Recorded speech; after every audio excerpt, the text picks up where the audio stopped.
Hello, and welcome to this honcast.com presentation brought to you by the Good Luck Have Fun crew. My name is SUNSfan, joining me as always xenocide, and this is the ESL Major Series Season 9 Group Stages, Day Number 1, Frenetic Array versus ahahah. But first things first, Xeno, how's it going, buddy? Oh, it's just going great.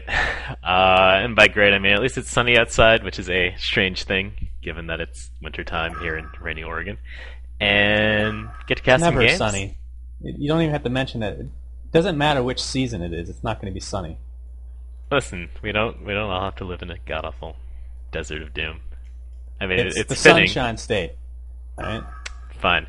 Anyways, we do have an exciting matchup here. It's kind of interesting because we did get to go through a lot of the group stage games early on for the ESL Major Series, and some of them, were either teams that are relatively well known versus teams maybe not so well known.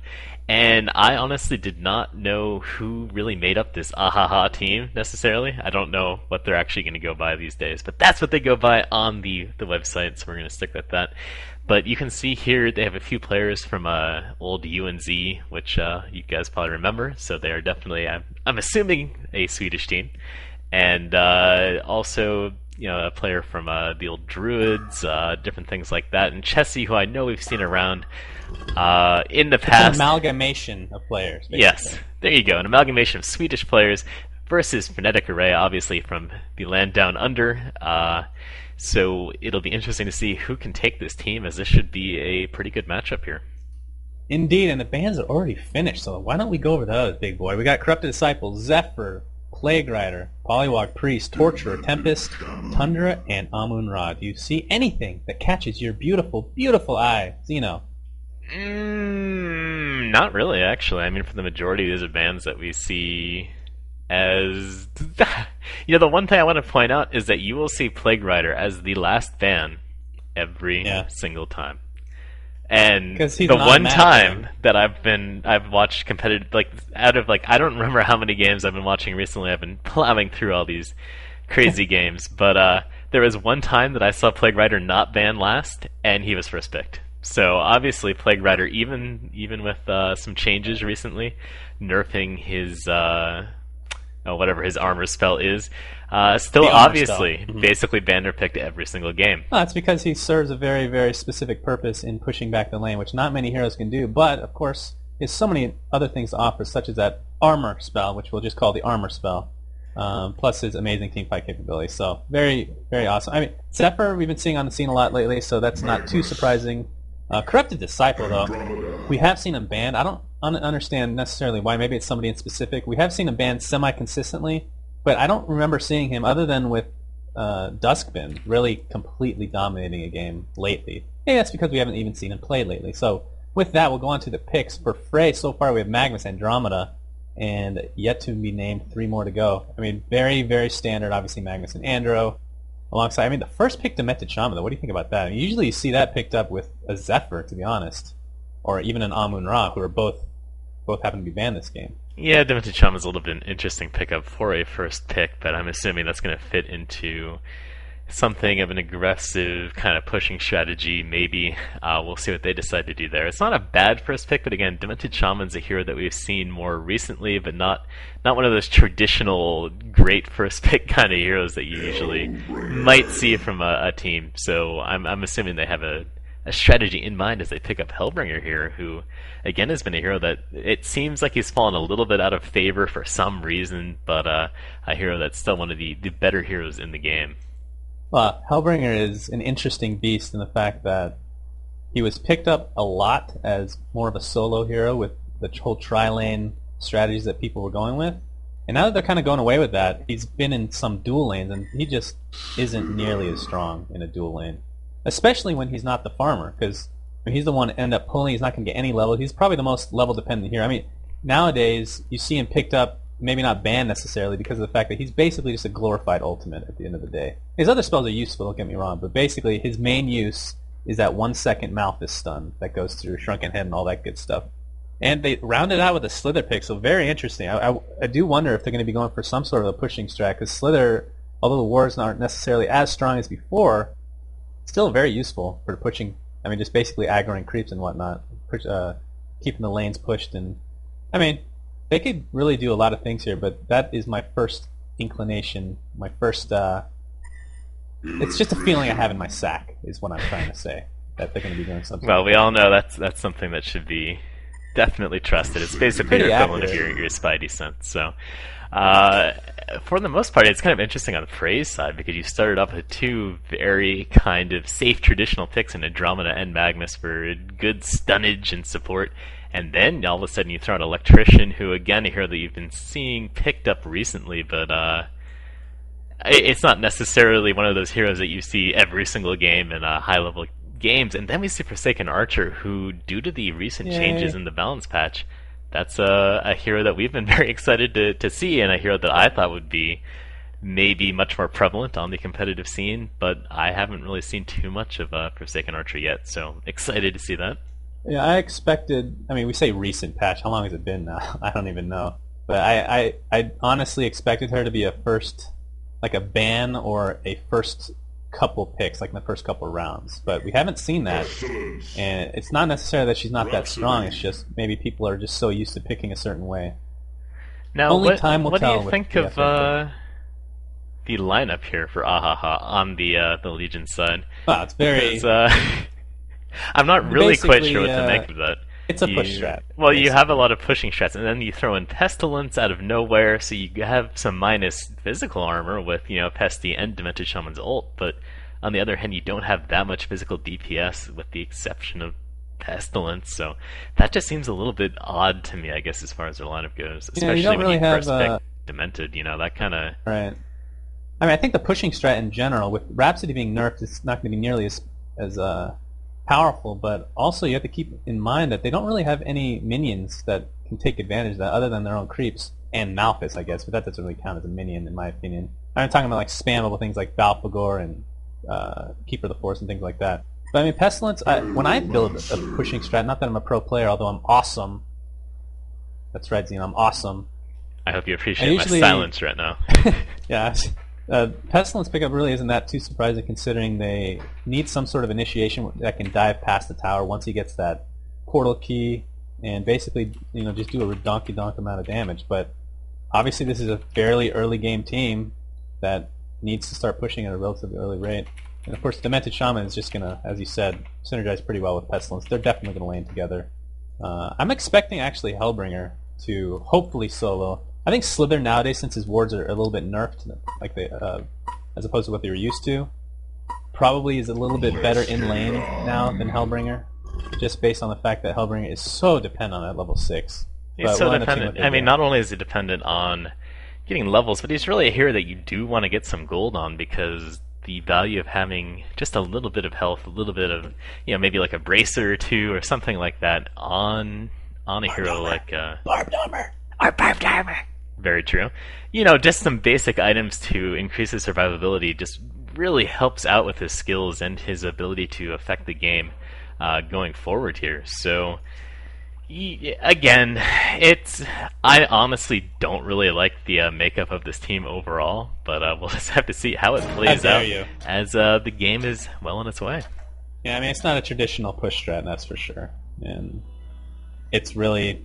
Other than Pestilence, who we've seen as a carry way back in the day, just isn't that much of a carry in the past year and a half. Yeah, for those of you tuning in right about now, this is Fray versus ahahah, aka some amalgamation of various Swedish players that we've seen play at a reasonably high level throughout the years.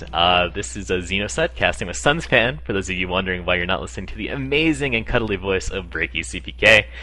And we're basically trying to get a little bit more content out there for you guys, so hopefully this will be a good match because I think it's two pretty good teams here. Yeah, and the ahahah team that I don't think many people have heard of basically came on the scene a few weeks ago, have been semi-consistent with beating good teams and whatnot, so not like they're scrubs by any means. And finishing out the picking stage for Fray, they pick up Pyro, who we have not seen lately at all. I kind of... It's almost like a trip down memory lane whenever you see something like, oh, it's Pyro Magnus! How wonderful and old school. So kind of nice to see that. You can tell that they have a lot of good stuns on that team. So they have some good crowd control, some good AoE against a pushing lineup, and Electrician, again, is a hero that we've seen off and on, with which, it's kind of mixed effectiveness with Electrician, but I feel like in this game, Electrician will be a very effective hero just because he's so tanky and they don't really have any kind of crazy burst damage to really get him down, so... Well, not even that. If we're going to have some action mid, Hellbringer's going to be in a full horse of a lot of trouble. He's going to get stunned, I'm guessing, by, Comet Stun first by Andrew, followed up by the Magnus Stun, and then Pyro, and that's an easy kill. Looks like Andrew ended up getting that first blood. But yeah, back to the Electrician, which something people really don't keep in mind a lot of time, at least I feel like. His Purge can take off a lot. Yeah. I mean, Slither, he's not going to be able to take off his ultimate, but he can take off the, let's see what it's called, Unbreakable. And he can take out Pesty's ult. So, I mean, quite a bit of things he can take off. Andrew's going to be caught here by the combination of Demented Shaman and Rhapsody, but nothing's really going to come of it. They don't have any firepower to speak with. But top lane. So, instead of a Hellbringer solo top, which is what I actually expected, it's going to end up being... actually, we're going to have some action here as Magnus taking quite a bit of damage. He should be fine as, again, Rhapsody, Demented, not really that powerhouse DPS, early in the game at least, as Pestilence is going to stun Electrician at bottom lane. But basically, Slither versus Forsaken Archer. What do you think about that lane? It's kind of hard to get a read over who's going to win. Obviously, right now you see that Forsaken Archer taking a lot of harassment damage, and looking at the creep scores so far, 5-1 for Slither in comparison to, 5-1 for Forsaken Archer, so relatively even in that regard. Forsaken Archer is one of those heroes where, in a 1v1 situation, you can throw out a decent amount of damage if you decide to go the whole skeleton route. And again, with Slither too, a lot of harassment damage. Neither of them have a great kind of disable, so I think that's a pretty even matchup, with Slither maybe getting a little bit of an advantage in early game harassment. Oh, the old Slither would dominate. Well, yeah, but the slow on the passive, the toxicity is going to be... Yeah, speaking of that, Forsaken Archer again taking so much damage up there due to the passive from Slither along with that poison spray. So, so far I think Slither definitely gets the upper hand with that one, not using his health pot yet. And you see right away, I think Fray kind of knows what's up. They're sending both Andro and Magnus here to flank, and I don't think Slither has any idea what's coming here.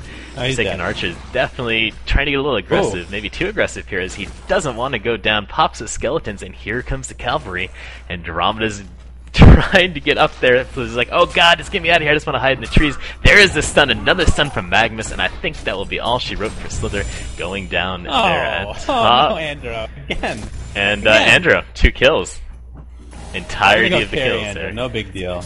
Yeah, no down big at deal. bottom. Chasing, Electrician's taking a good amount of harassment damage there, but I don't think he's going to be in too much trouble of dying because of that energy shield. He's a pretty tanky hero overall early in the game, but I really like what Fray did, realizing that, Forsaken Archer was starting to lose that lane, and right off the bat they go up there and gank him and really even things out. Well, it's ending up being a tri-lane for both sides now. So kind of going back a little bit of old school, which I guess old school as of 2 months ago and beyond.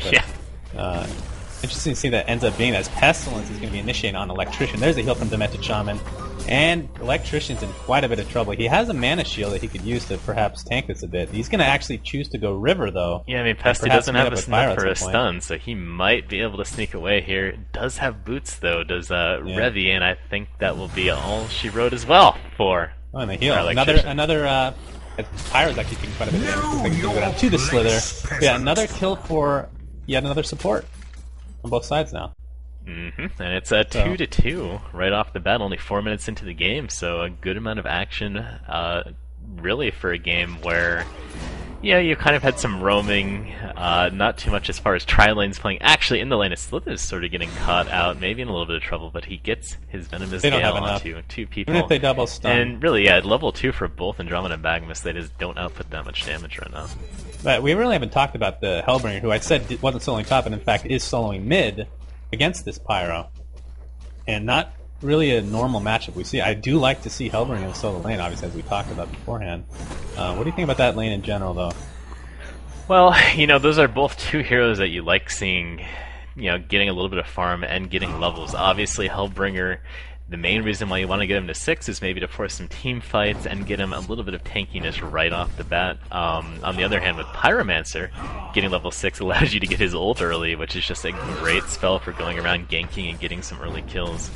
Unfortunately for him, usually when you want to try and have a ganking hero like that, you want to immediately go and take down the hero in the tri-lane who's been getting a lot of farm, and maybe going down and ganking that Pestilence isn't as good of an option as it normally would be against a hard carry who doesn't have as much in the way of starting HP. I think Pyro should win this lane, but in the end, Hellbringer's going to get what he wants out of it, which is that early level 6. But speaking of the pushing strat, which we've assumed that they're going to be doing, looking at Slither, he hasn't really leveled up anything in Toxin Wars, which of course isn't... It's normal to do this, but not if you're doing a pushing strat. Yeah, and I mean, I guess that's really the question is, can they really push that well? They have 2 great healing heroes, but other than that, they have Slither's wards, and I mean, I guess Hellbringer is old, which it's okay for pushing, but it's not really something you want to throw down to take a tower. Right. And looks like mid, Slither's going to try to scare off Pyro, which he does successfully, actually. But looks like Pestilence at bottom is going to be going for Steam Boots first, opting to go Steam Boots first before the traditional Portal Key, which pretty much, I would say, most people end up doing this anyway, but if you're getting complete free farm, it just really depends on how that player likes to play. Yeah, taking a look at the skill build for Pesty so far, obviously basically ignoring that gore and putting points into flight, so I think you're going to be relying on the mobility from flight to get around instead of rushing a PK out, as we have action amid the ultimate from Pyromancer is absolutely blast Hellbringer in the face, and again, you see the power of him hitting level 6 and being able to really just go down and melt any hero that he chooses. At top, we have some action. There's the new ultimate from Forsaken Archer, but nothing really comes of that, as almost the entire Hellborn team, or not Hellborn, Legion team decides to go help out. Great poison onto Magnus. Magnus does have enough for another Lava Surge and manages to get away there, but good job at least trying to hit that through the cheese and put some pressure on, and good TPs coming in. Did you say hit that through the cheese? Trees! You sure you said that? I may have been thinking of delicious cheese as well, but I don't know. Yeah, we can talk about that all day. Rhapsody, only level 2, is going to cut off by Pyro. All it takes is a stun and a wave, and that is a death for her. That's unfortunate, but yeah, pretty under-leveled for... I mean, this is, again, like we said, going back to this old tri-lane metagame, which we haven't really seen too much of lately.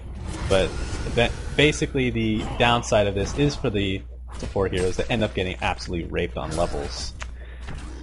That is true, but I mean, so again, you have Magnus and Andromeda, who are very traditional kind of tri-lane heroes that don't necessarily need as many levels.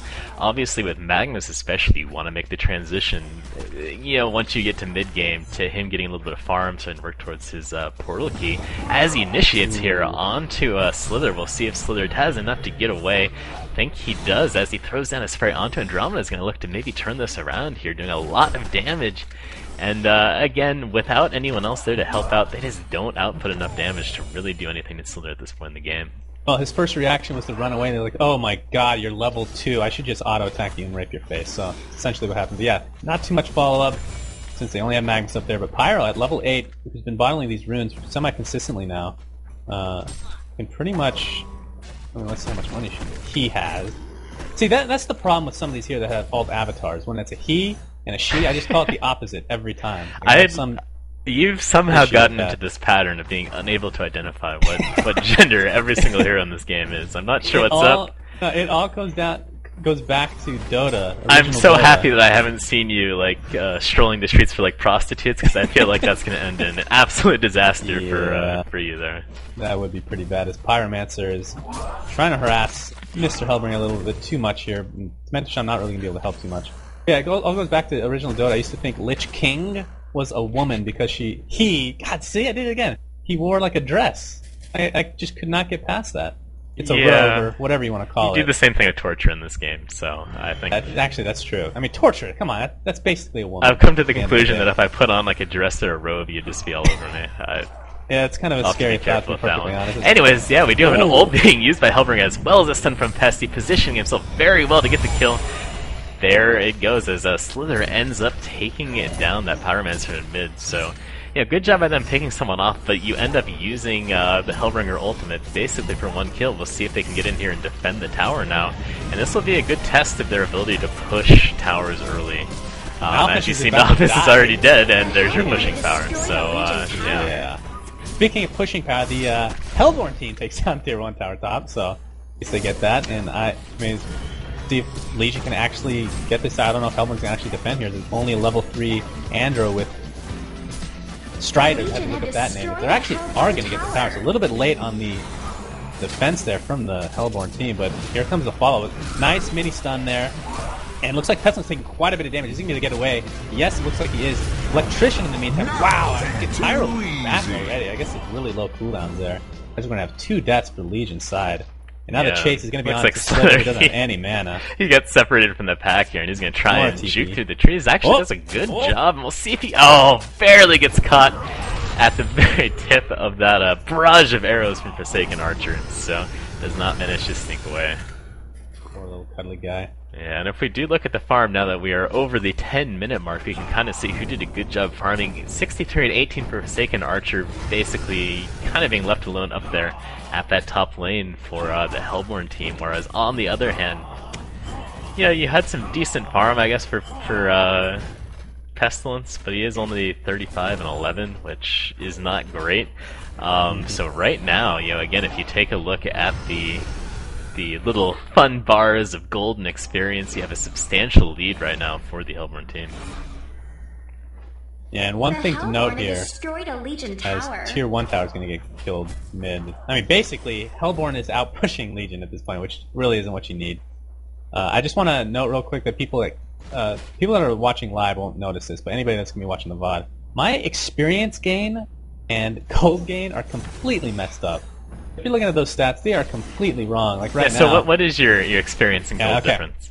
So for Legion, they have the 13,000 gold lead, while Hellborn has a 19,000 gold lead. So it's interesting that both teams have the lead on gold in a substantial amount. Yeah, maybe it's just comparing those all to the neutral creeps, and obviously both teams are winning over them. So weird. I disabled all mods. I have 0 mods on my computer right now. So it's S2's fault, is what I'm going with now. Damn USD. Pestilence had about 1,200 gold, so he's about 1,000 away from that elusive portal key. Meanwhile, we have a Helm of Black Legion on Electrician, and Magnus, basically the only way to really truly I wouldn't call it a counter, but it would kind of cancel out the portal key for Pestilence would be get one on Magnus as well, but he's not really farming that well. And in the meantime, Forsaken Archer looks like she's going for a Nullifier Blade. What do you think about that pickup? That also can be used as another purge effect that Electrician has, basically, to pick off different buffs and debuffs. Yes, we might have some action here at bottom as TPs come in for Team Ahahah, and there's a Poison Spray onto Magnus, so he should be fine one way or another. Oh, I think he manages to dodge that. Oh, great job by him, and Andromeda gets absolutely melted. There's an ult from Hellbringer. They're pushing them all the way back to the tower. Very aggressive play here by Revy, but Magnus still goes down to the poison there, and now it looks like Electrician's in a lot of trouble. Good turnaround here from the boys from UNZ and company, as this poor Electrician is just caught out in the trees. There's an ultimate coming in from Pyromancer deciding to go in and try and take down Slither, but unfortunately cannot get the kill because of the cape / Unbreakable from Demented Shaman. So that's a pretty huge turnaround right away from the Legion team. They're going to look to take down this tower now, and if you look at the experience lead, it's basically nothing right now. They managed to pull even on experience. Still a little bit behind in gold, but that'll even up once they take this tower down. I think my bars are aligned at the top, as far as I know. About even. A little bit on the Hellborn side, is that correct? So I can see if it's actually accurate? It's a little bit in favor of Hellborn, yes. Okay, good. So that's not bugged out. That's a good thing. Definitely a good thing. Yeah, and taking a look at the gold per minute, it used to be that there were 3 players on the Legion team all farming above Pestilence, who's the top farmer for the... Did I get that mixed up? Anyways, Pestilence, top farmer on the Legion. And all of a sudden, I mean, Forsaken Archer is still farming very well at 435 gold per minute. Yeah, he's out farming everybody big time. I mean, now you basically had Hellbringer and Pestilence take a significant jump in gold per minute after that last team fight. Yeah, but if you really look at the gold per minute, it's even throughout everybody, and then Forsaken Archer is the one just ridiculously out of the park right now, which is not good news for for Legion right Oh, now. it's not good Especially news. considering It's that the they're hardest early. carry in the game, yeah. Well, in this anytime I say that, people misconstrue that means the best, the yeah. hardest carry in the In this entire specific game. instance of Heroes of Newerth, yes, it is So the apparently hardest you need carry. to clarify each time for some godforsaken reason. But in the meantime, looks like Magnus is going to be stacking some Ancients. I wouldn't be surprised if they let him get some of these. To get that portal key, I think that's really, really important, as we've been stressing here. Yeah, and taking a look at his gold, he is at 720, so probably starting to make that long climb up towards his portal key. Again, when you're playing support and then you have to roam around for so long, kind of in the early parts of the game, it's always kind of hard to make that transition if your team doesn't have good protection for you. As we see some action being put onto Slither, Forsaken Archer's going to have to try and TP back. One does not make it. The poison combination from the spray and the ultimate from Slither takes him down, so not really the best exchange there, as Andromeda dies too, so 2-0 exchange for... Not the best communication there. Pestilence now has his portal key, but basically what happened was Forsaken Archer initiated with his Nullfire onto Slither, and Andrew was just sitting back there jerking off or something like that, and unfortunately not even level 6 yet, so can't swap or do anything, but a stun would have ensured the kill, but I feel like Forsaken Archer would have died regardless at that point. And speaking of portal keys, we do have one picked up on Pyromancer as well. Ooh la la. Very nice. Did Forsaken Archer upgrade the Nullfire? She just bought something. I don't know what she bought. We'll see when that comes up, but... Yeah, that Pyromancer getting the blink, that's going to be a big deal. Now all you need is the Magnus to follow it up. But level 10 Pyro, you're going to have to get that level 11 pretty soon. But that beard just throws me off. I'm used to hanging out with women with beards, apparently. He is... Yeah, make sure to tell your mom about that comment. Just kidding. Don't. As Electrician's going to be initiating. Oh, nice mini stun there from Rhapsody's Staccato. He's going to get stunned by Pestilence, but here's a Hellbringer ult on top of that. Electrician taking quite a bit of damage. Good try to run it. Then we see the Forsaken Archer ultimate doing a little bit, but he's going to get caught out. There's a Rhapsody ult going to save somebody, and Forsaken Archer yet again getting caught out. I mean, that's just not good. And Andro again dying with her, so they seem to be teaming up in at least the dying department. Electrician looks like he's going to live for now, unless Pestilence can actually catch him. He uses the mana battery or something. No, he doesn't have a mana battery. Does he? Yeah, mana battery. I was right. He does have a mana battery. Looks like Magnus is invisible. Picked up these Striders here. Could probably get a... not worth the risk. Alright, so I'm going to ask you right now, who has the advantage in this game at this point? As Magnus does get the kill on Rhapsody. Who has the advantage right now? Yes. Hellborn, still, even though they've been losing fights. I mean, Forsaken Archer keeps getting caught out for some reason. That's the kind of person you need to play him like Flint. You need to stick him in the back. She is going to be very squishy. Unbelievable. I cannot believe how confused you are. You know what's funny? You know what's funny is I hang out with a lot of fobs, and they have the hardest time with that as well. And I think I've just picked it up somehow. That could very well be, and I have to agree with you. I mean, Hellborn still is looking pretty good, but you see that Forsaken Archers dropped like 75 gold per minute just because of getting kind of caught out in that top lane. And you do have ahahah here on the Legion, up 12-8 as far as hero kill score goes. Everything is... I mean, that is about as dead even as you can get 18 minutes into a game. Gold is almost exactly even, only a 1k difference in experience, so that is relatively close. But you know, if you're on the Legion team, you still need to be very aggressive at this point. You need to keep pushing, you need to keep using that Blink Dagger on Pestilence, because you're still not going to win this late game. Speaking of that, we have Initiation going in on Electrician. He does get ulted by Pestilence, going to take a little bit of damage, but the Purge right off the bat takes off Pesty's ult, and he's going to be able to get back without really taking any damage there. Yeah, Slither was waiting to use Poison Spray until after Electrician used his Purge, but he was going to get away at that point, so he had really no choice. But yeah, Legion still needs to be very aggressive. As you see, Slither has a Helm of Black Legion, so farming decently in that solo lane. Hellbringer, in the meantime, who is now level 11, has a Shaman's Hedger, so that's another one. Not to go back to this. He's basically wearing a dress. I mean, come on. That's very effeminate attire that you have on there, Hellbringer.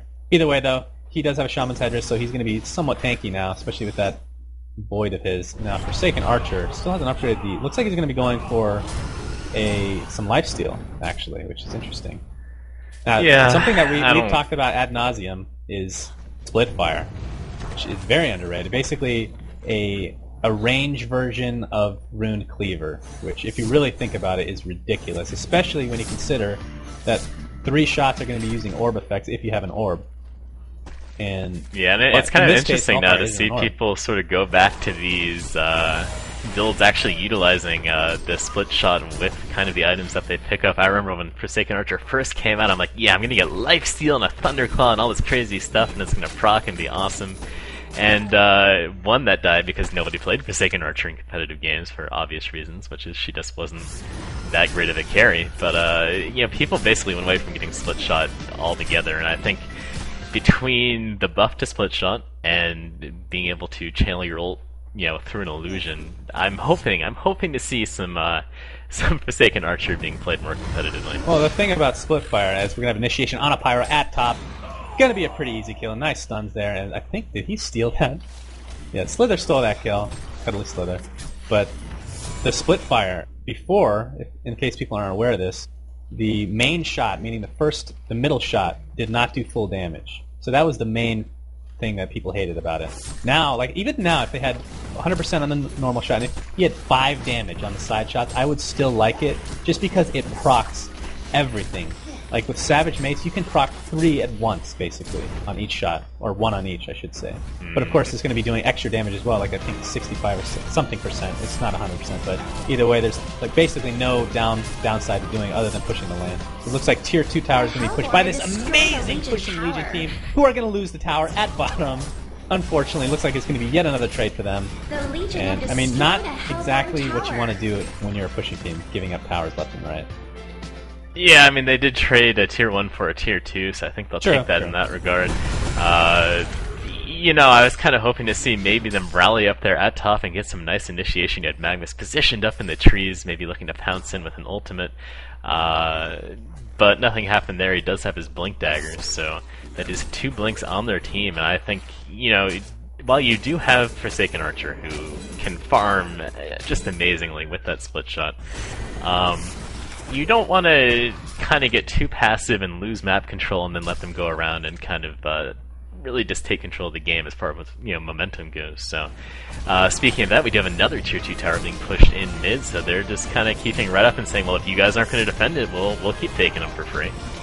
And we have another Blink portal key picked on Magnus this time, who's only level 9, but still very effective. We haven't seen one good ultimate from him yet. Obviously, it's very tough to get an ultimate without getting stunned without a portal key, so this should hopefully help things unless he absolutely fails and gets. Yeah, and this is just the weird part about their team is they need to push, but they don't really have that great pushing team to do it. And it's, you know, it's 23 minutes into the game, and while they've done a good job taking down some towers, it's still somewhat even as far as the towers go. And they just, when it comes down to it, if Fray decides to defend a tower, they just can't take it because they don't have that great pushing lineup, you know? It just seems a little odd to me, I guess, but I'm sure they know what they're doing.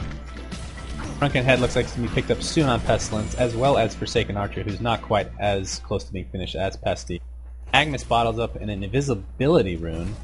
Seems to be able to use this. Andromeda still level 5, so no swap yet. And of course, since she was buffed a long time ago, level 1 ultimate is still really good. It has decent range. It's not like I think old one was 600 range, and I'm going to have to guess. I'm going to say 900 for level 1, but I could be wrong. I mean, both teams are still hanging out here in mid. I think we might see maybe a team fight here. And if you're Fray, are you content to just sit back and say, hey, we got this late game? Or, I mean, at some point, I don't know. I want to see some team fights, okay? That's all I'm saying. As we actually have Electrician being very aggressive, going in and holding Pestilence, there is a... Oh no, the ultimate cancels out Magnus. That was a very good ult from that Hellbringer. There's an ult from Rhapsody keeping people alive temporarily, and a big mistake from Prey. We'll see if the rest of the team here on the Legion can capitalize. People are going down left and right. Magnus is going to have to try and make a run for it, but cannot blink due to the dot damage from Slither. And one last heal coming in as Slither somehow gets the kill. But that was not a good initiation at all from Prey. I regret it. I regret even saying they should go in. I take it all back. Don't listen to me. Holy crap, that was so bad. Could have been good if Magnus didn't completely fail. Yes. That that was was interesting, and I'll leave it at that. As we have initiation going under Forsaken Archer boy. from Pestilence, but so tanky. I mean, didn't really do that much damage. Yeah, that ice armor really helped out. Because of the Whispering Helm on Forsaken Archer, able to grab that, whatever kind of ogre that is. As we have the ultimate come in, the Slither be temporarily saved from Unbreakable, and maybe actually manage to get away as they don't really press on that. But Pesty, not so fortunate, goes down to Forsaken Archer. Yeah, a little bit of state. I think they just got, they should have been satisfied. It's like, okay, we got the tower, we had a nice team fight, they made a huge mistake there, so let's just fall back, take our you can't. our victory. As my brother used to say, greed will be your downfall. And what he means by that, in this specific situation at least, is if the other team, aka Fray, is gonna mini throw, I'll call that a mini throw. They threw away that fight. Obviously, it doesn't throw the game, but it was a mini throw. They're gonna do that. Take advantage of it, but don't over-aggress, and that's exactly what they did. So you're saying they basically looked a gift horse in the mouth? Yes. Yes, very well said. I mean, too greedy there. Just way too greedy. Magnus is now level 11. Hopefully will not fail with his ult again. Hopefully he's learned his lesson. As Forsaken Archer's still on his way to the Shrunken Head. And Pestilence, is he done with his yet? He should be about done with it. I guess not. I guess he did die. Sure, over-aggressing as we talked about. But again, they need a Soul's Bulwark, basically. So this is the thing about Soul's Bulwark. Even if you don't have a great pushy team, which Legion has an okay one, it's not great, but any Soul's Bulwark makes any team a good pushing team, so pretty much a requirement. And the fact that nobody's even built any parts towards one, it's kind of shocking. No, that's a really good point. That's an item that they should have picked up probably quite a while ago. And a little bit surprised that they didn't, because, again, when you look at their team, like, are they satisfied taking this to late game? No, I don't think so. I don't think they want to do that at all. So, very surprised they didn't. Yeah, so he's like, yeah, whatever, dude, I'm Aiden too. I'm gonna go carry a Slither. Get my wing bow. Actually, it's kind of like me. I can carry the Slither. Yeah, well, he's not used, so they might be in a little bit of trouble, There you go. As far as items go, Slither probably working towards a Geos at this point in the game. As far as other items, I guess you do have Pestilence getting very close to a Shrunken Head, which will be helpful in team fights. When he gets that, I think you're probably going to look to see, probably the Hellborn team being a little bit passive and careful and letting... I mean, I guess at some point it's like, alright, Forsaken Archer is still free farming. We feel confident. We made a terrible, terrible mistake in that last initiation. Let's just be passive. Let's not throw the game any more than we may have done already, and let them come to us. And speaking of that, the final tier 2 tower is being pushed up here at the bottom lane, and nobody here is here to defend it. They're again content to basically just trade towers, which I think is a good strategy at this point. And we'll see if they maybe decide to put some more pressure onto the base or TG back, as Forsaken Archer's already back at base. It's because she just wanted to pick up her Shrunken, which is complete. And Pestilence should have his complete too. It's probably at base. In the meantime, Barrier Idol picked up on Hellbringer, which we don't see this nearly enough. People picking that up at a somewhat early stage. I consider this an early stage for Barrier Idol, and I really like that. It is a huge item against people like Pyro and Magnus, obviously. It looks like he's also going towards I'm assuming that's going to be a sheep stick with the Blessed Orb that he has right now. So, as we said, I mean, he's farming really well, thanks to... What is Andro doing? He's getting caught out. He's helping her out. He's going to stop Forsaken Archer in her tracks. She's going to use the Shrunken Head to try to get away. There's the Magnus. So he's going to say, Toasty! Try to kill everybody on the team. Rhapsody, very low, is going to barely get away with her life. Forsaken Archer still alive with that Shrunken Head that will fall in the end. Demented Shaman, in the meantime, trying to stay alive, but... Actually, will stay alive. The fervor on him, barely not going to be enough, as Magnus is 1 second stun away. He's going to get the stun on Rhapsody. He gets the kill on Defensive Shaman. Very, very nice. And Electrician looks like he's going to be chasing this Hellbringer. But Hellbringer, I would think, could actually kill him, even with that DD applied to Electrician, to be perfectly honest. So we'll see what happens here. This is basically a 1v1, but again, 2 more coming with Magnus and Pyro in the meantime, so help. Yeah, both with Blink Daggers, so I think they should get there eventually. There it is. Yeah, there it is. And Blink Squad rolling up in there, trying to take down this Hellbringer. Jukes into the trees, but I can't imagine that's going to be enough to help him out at all. Goes for the TP and manages to get killed by the AoE damage from the shield on Electrician, but nice try by him, and at least making an attempt there. So this is what happened. It was actually pretty good very good initiation by Again, I don't know if I should say it's good initiation or terrible placement by Helmer. Either way, we'll just give him the benefit of the doubt and say it was a good initiation. Caught Andrew and Forsaken out. And Forsaken barely had any health for a majority of that fight, and I feel like they should have targeted her a little bit more. And of course, the rest of the team came in, and basically, for the most part, it was a 4v5, and Hellborn ended up winning that fight. So, not the greatest sign. As Pestilence now has a shrunken head, I don't believe he had it in that fight. Well, it's kind of crazy when you look at it. Almost 500 gold per minute for Forsaken Archer, despite getting caught out a couple times and not really good positioning. And that's one of the great parts about playing Forsaken Archer at this point, is you can just farm pretty much anything so quickly that you can keep your gold per minute up, the entire game to something really, really high. And it's going to allow her to get good items, and then allow her split shot to be even more effective as this game gets closer to late game here. Yeah, and with the unlimited charges on the nullifier, I mean, have we really even seen purges come into effect? I haven't noticed it myself. I mean, it's kind of hard to tell what purge is what as far as electrician versus the nullifier blade and all that kind of stuff. But oh, guess who picked up the first Soul's Bulwark in the game? The other team.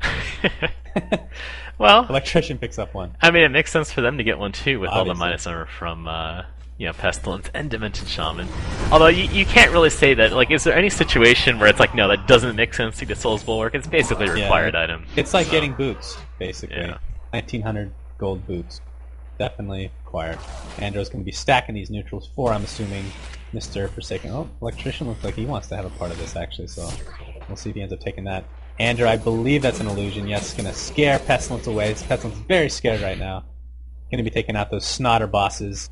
But looking at the gold per minute, I mean, far and away Forsaken Archer the number one. Almost at 500 gold per minute. Actually, literally at 500 gold per minute now. And second place is Hellbringer on the opposite team at 300. I mean, very even farm-wise on everybody except for Forsaken Archer, of course. Yeah, and one thing to notice is they're kind of moving towards Conquer, and they have great ward placement, complete coverage of this area right now. So I would imagine you'd see maybe a move towards Conquer at this point in the game. Yeah, and some people, I mean, Soul's Bulwark obviously doesn't work aggressively, but still works defensively against Conquer, so that can definitely be a benefit if your team isn't the tankiest of tanks. As Forsaken Archer, taking a little bit of damage there from Slither, but again, Forsaken Archer is level 18 and looking for experience per minute. Far and away, yet again, Forsaken Archer way ahead of everybody. It's at 544 XP per minute. And wow. Yeah, and it's getting to the point in the game where that's going to start 97. paying off, I think, for Fray. They have the top gold farmer, top experience guy in the game as the hardest carry in the game, this game. And that's really going to start turning the tide even more so in a lot of these team fights. As you said before, that last team fight, really, they got stuck in a bad position as far as where they were when the Legion team decided to go in and initiate, and they still ended up winning and turning that around. And a big part of that is because Forsaken Archer were just auto-attacking in the back with no help. Yeah. Also, True managed to stay alive for quite some time here, as you have the whole gank squad on the Legion team patrolling in that forest. Forsaken Archer picking up a Warp Cleft at base. So going demonic. She has the Soul's Bulwark now. So double Soul's Bulwark. We got initiation from Pestilence onto Forsaken Archer. Not really doing that much damage. A nice swap from Andrew. Going to take that stun from Malphus. And in the meantime, Forsaken is just going to actually pound on Pestilence. It's going to be a trade. Pestilence basically for Andro. Oh my god. Please tell me you're going to die, Pestilence. Don't do this to me again. Rhapsody's going to get stunned by Electra's going to be an easy, easy kill. Slither going to get killed as well. Forsaken Archer using that split fire to full effect there. Pestilence did end up getting away with Demented Shaman and Hellbringer. So did not end up dying, as Hellbringer actually is the one that's going to be Hellbringer is going to be a little bit done for. And we'll see if Electrician maybe will be able to catch this Demented Shaman who decides to walk backwards for a little bit. But in the end, looks like he'll be safe and sound. I think at this point, if you're Fray, you're feeling pretty comfortable if this game is in hand for you. They're either going to push or go back and do Congo. You do have Electrician and a Pyromancer hanging around there. So I feel confident with a 52,000 gold boost. Yeah. Or 9,500 gold blade. But also at 14k in experience, and they're going to quickly take down this mid tower and then head back. And again, I'm hoping to see some Congo action here soon, because they just have such good control of the map as far as vision goes. And it looks like the Demonic is actually completely finished on Forsaken now, so that's just dirty, for lack of a better word. Shrunken Head also picked up on Pyro, which we saw in that last fight, going to great effect.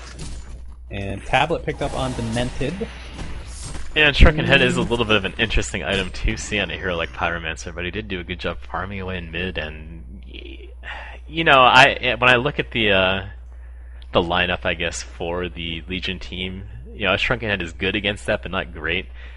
So maybe I'd like to see him start working towards a Sheepstick or something else. The main reason for Shrunken Head is, really, I guess, slithers damage along with a few other minor things. But overall, I don't think it's going to matter too much with that Forsaken Archer on your team, to be honest. Yeah, she's just rickrolling people left and right. Soul's Bulwark, close to being finished here on Pestilence, so a 35, it's going to be probably a 36-minute Soul's Bulwark on a pushing team. And again, I mean, would you consider this, we're saying this over and over, but I would say that they wanted to push. This is their strategy, was to make a pushing team. Well, I don't really know what other strategy they have. As we have Initiation going on to Hellbringer, trying to take him down right away, doesn't even have his ult up, and there he goes. They might want to look to press their advantage right now, and just push straight down mid, which it looks like they're doing. The entire Hellborn team. It's just like, alright, it's time. What this kind of reminds me of is more of a passive... It's sort of like a semi-aggressive team going against the passive sort of tri-lane, let's farm for like 35-40 minutes and get your items and then do stuff team. And unfortunately, you just didn't really have the hero composition for Legion to really be that aggressive and win this game early. And now you see the result, which is Forsaken Archer just absolutely being able to feast on everything. As we have Initiation coming in from Pestilence, managing to stun 2 people. There's a counter initiation from Magnus who gets locked down temporarily by Rhapsody. And Ultimate comes in and takes down Demented Shaman before he can do any more heals. Now you have Pesty, basically the last man standing in between like 4 players for the Hellborn concede vote. And the end of the game. Just like that. And they kind of knew, I think, that it was over with the amount of farm and that you have, that Forsaken Archer. Hey, there's a Magnus ult at the end. Hey! Yeah, go Magnus. At the end of the day, Forsaken Archer, although didn't really get that many kills, 5, 3, and 12 according to this scoreboard here. Just 2 farmed at the end of the day. They have nobody to match up with that. They did not get enough pushing items, aka Soul's Bulwark, and I didn't even see an Astrolabe or anything like that. Barrier Idol was a good pickup. Didn't really notice its effects too much as they were just getting pounded. The fact that Hellbringer actually died before that fight even started really adds insult to injury. So, congratulations to Fray for winning the Day 1 group stage game versus ahahah. And again, if you just look at the final stats, as far as farm goes, man, Forsaken Archer just tearing it up. There's really not much more to say other than that. Top player score-wise, I guess, on the Legion team is Chessie coming in at 9, 5, and 8. Maybe not the hero that you want to have getting some of those kills, but in the end, I don't think there was that much they could do once that game kind of got to the point where Forsaken Archer was that farmed. So, nice try by them. That just about wraps it up, guys. In case you're wondering, no, Breaky's not actually in jail or anything else. This is xenocide casting with SUNSfan from Good Luck Have Fun Casting. Just here to bring you some more content and all that kind of fun stuff. This is ESL from the group stages here. We're going to be bringing you one more game after this, so just stay tuned, and we're going to load that up and get right back to you. Love you.